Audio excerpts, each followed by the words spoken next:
Hello and welcome back to Rage Gaming, and welcome to my first Path of Exile 2 video. In the lead up, Cotton has been able to join other creators to play the game early, and now I'm jumping in myself to talk about the 12 classes of the upcoming release. There's a lot more than the original game, which was just 7 by comparison, though having said that, it appears we're aware of 8 in good detail, with the remaining 4 being pretty well known ones from the original game. Not to mention, there's also the concept of ascendancy, so those are subclasses for each and every class. So the main class chooses between 3 subclasses to then work into those are ascendancies. Also in PoE 2, we have the new dual specialization system, letting you work in 2 different kind of skill tree setups to swap between when you swap weapons. All of that might sound intimidating, so I just want to give you a video that gives you a kind of base idea of a class and its vibe, the main options and concepts, so you can go in with an idea of what you might want to look into more first. So to begin with, I need to tell you about the classes of Path of Exile and how they're a little bit weird. It's entirely possible to create a spellcasting warrior, despite that being backwards in the nature of the concept. Any class can use any skill in the game, as well as the entire list of weapons, so that's why it's possible. There are some restrictions you need to fill to achieve that, but it's just that there's no lock preventing you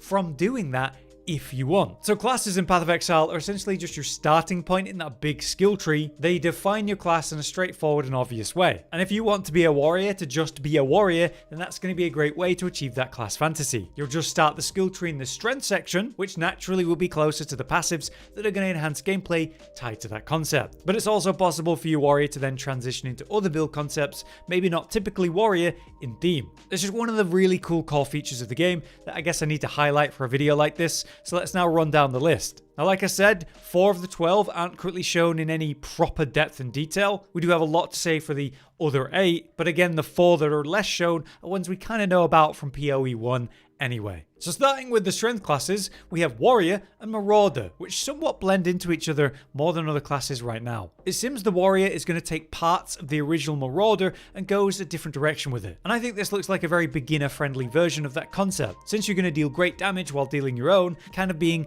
pretty tanky to forgive those mistakes. So the warrior is a more straightforward class, physical damage with heavy hits, and a lot of stunning capabilities. It's also going to be very tanky and mostly a melee fighter, though we have seen things enhanced with fire, using volcanic fissures to spread out bursts of fire that reactivate with fire on following uses. But compared to the original Marauder, it looks a lot more mobile, moving forward with momentum during many of the attacks. So naturally, I'll expect ascendancies that increase survivability, control, or just raw damage output. On the other hand, for pure strength, we have the Marauder, which was the original pure strength class of PoE 1. Separating this from the warrior class seems a bit more vague, like I said, especially with what we've seen on this, which is very little. But from the original concept, we can look at the ascendancies, allowing you to become the ultimate tank with a juggernaut, lean into blind rage with the berserker, or chieftain, which is more about dealing lots of element damage alongside your typical totems. So if we were going to separate the two, I could imagine marauder and warrior, one being the more physical,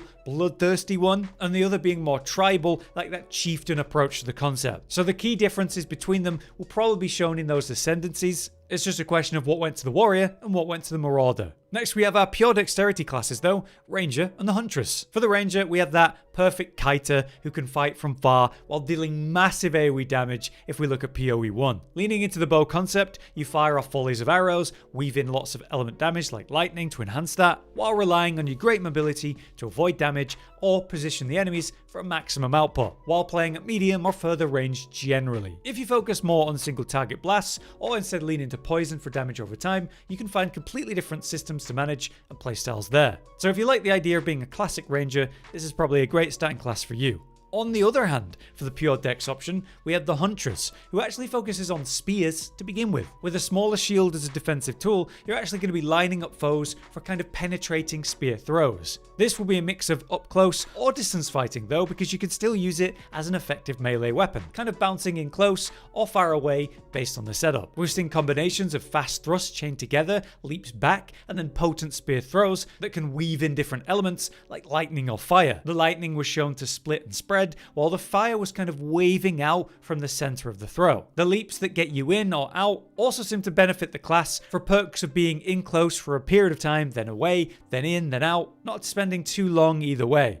That brings us to pure intelligence classes though, those being the witch and the sorceress. Starting with the witch then, we have the occult minion user. That's like your pure summoner class concept. And in particular for theme though, this is a necromancer, so the undead variety. The core concept here will be to summon armies of dead, empowering them, playing like a tactician yourself around the battlefield, rather than being the main source of damage directly. Now interestingly, the witch is also defined by a second resource system beyond mana called spirit. And we spend that to summon, basically. Therefore, the more spirit you have, the more summons you can have out at one time. These seem to be straightforward in concept at first look, tanky warriors, mages, archers, and more. Thankfully though, there's real quality of life for the summons, allowing you to have direct control over them for skills and movement options. They also revive themselves, they'll summon automatically, on top of even more temporary summons you can work in on top of those. So man, Diablo 4, please learn something. The other pure intelligence class though is of course the sorceress. I think this will hit for any pure spellcaster enjoyer, weaving between the classic elements of lightning, fire, and ice, as well as chaos, dealing the damage directly yourself. PoE 1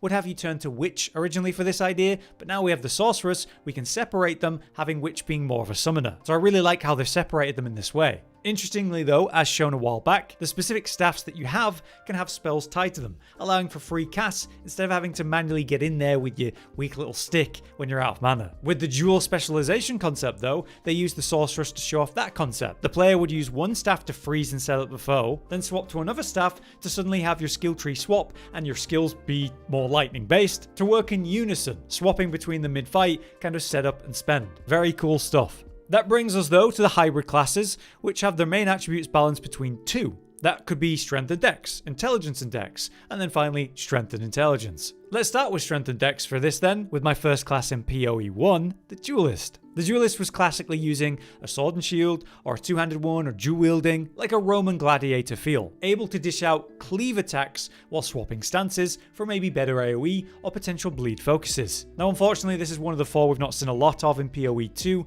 but again I expect similar vibes for this one. A skilled fighter that's not going to tank a lot of hits directly to the face, so you'll move faster, you'll attack faster, you'll manage the fight. If we consider the original ascendancies, you pick between Slayer, Gladiator, and Champion. Champion would use banners and a taunt system to control the fight. Gladiators would use kind of bleed focus playstyles for damage over time, while Slayer would be max offense, surviving through leech while dealing big hits through crits. Compared to that, we have our new class, the mercenary, as the other hybrid strength and dex. A super cool concept here though, of using a mix of different crossbows and grenades to set up and manage situations. With a variety of crossbow types to use, you have different firing modes for every situation, like machine gun fire, sniping with penetrating shots, explosions with the underbarrel launch grenades, or the hilarious shotgun crossbow. In its highlight video, they also focused on another new mechanic, which is WASD movement, while using the mouse to actually aim instead of click to move. This allows you to carefully position and move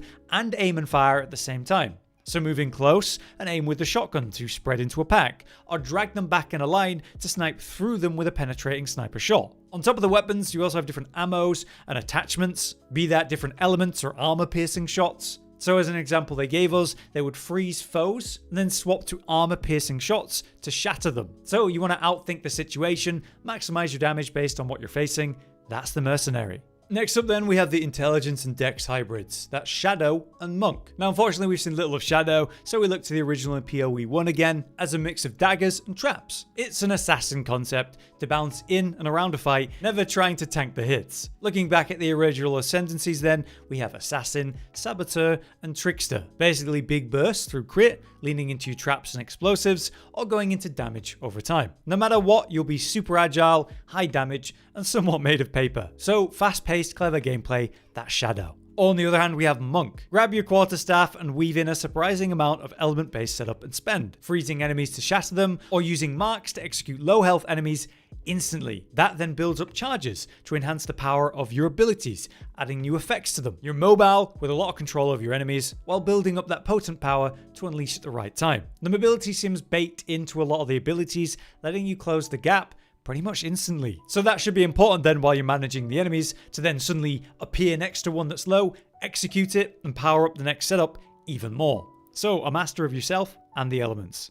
Finally, we have our last two classes, and the last hybrid type, strength and intelligence. For that, we can start with the classic concept, the druid, a shapeshifter that turns into different forms to deal physical, powerful damage, while becoming, say, tankier, if not as tanky as the warrior type, with the bear. while casting spells that will revert you to the human form to weave in some elemental, ranged help that's pretty cool in terms of the setup, but also really cool in the way that it automatically shape shifts you based on the type of ability you're about to use. So if you press a bear ability, you'll automatically turn into a bear. It's all nature based though, so for the spells, we've got earth related stuff like quakes and volcanoes, alongside your classic lightning. We saw a lot of the tanky bear for swipes and slams, charges, reliable AoE CC, and even some little wolf summons if you want to go more companion based route. The thing is, in teased footage, they've only really shown the bear form, so we do expect others, we just haven't seen them. But as a cool bit of synergy, we've seen how the human form can open up little volcanoes, and then you've got the earth-shaking slams of the bear to reactivate them over and over. As another detail, we had it explained that the bear rage mechanic causes brighter and brighter runes to glow on the form of the bear, increasing your damage the more you attack with bear skills back to back. So that hints to me maybe a shapeshift focus build could be a concept too. But either way, I think this hits the nail on the head for the druid fantasy in a way that I find, say, Diablo 4's just doesn't.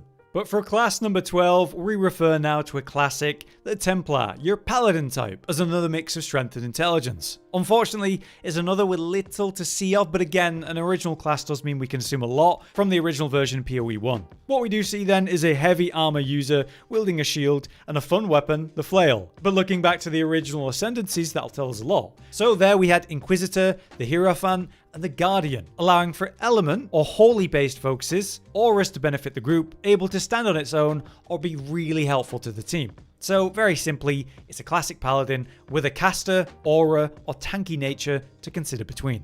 But there you have it, that's our known roster of classes and the general base concepts and details of each. We're going to have a lot of new information coming out regularly in the lead up to release, even this week as I make this video. So expect lots of coverage into the lead up of the launch and after here at Rage Gaming. Until next time then, I've been Hollow, you've been you, and thanks for watching. Josh, Cotton, and Hollow with the videos, dropping the humor like a hammer on your tippy toes, bringing entertainment on a daily arrangement to take our insanity and turn it into entertainment. Yes, I said entertainment twice, to reiterate that it is nice to look into your faces on a mostly daily basis when you let us in your homes to make the whole world a stage. Goodbye.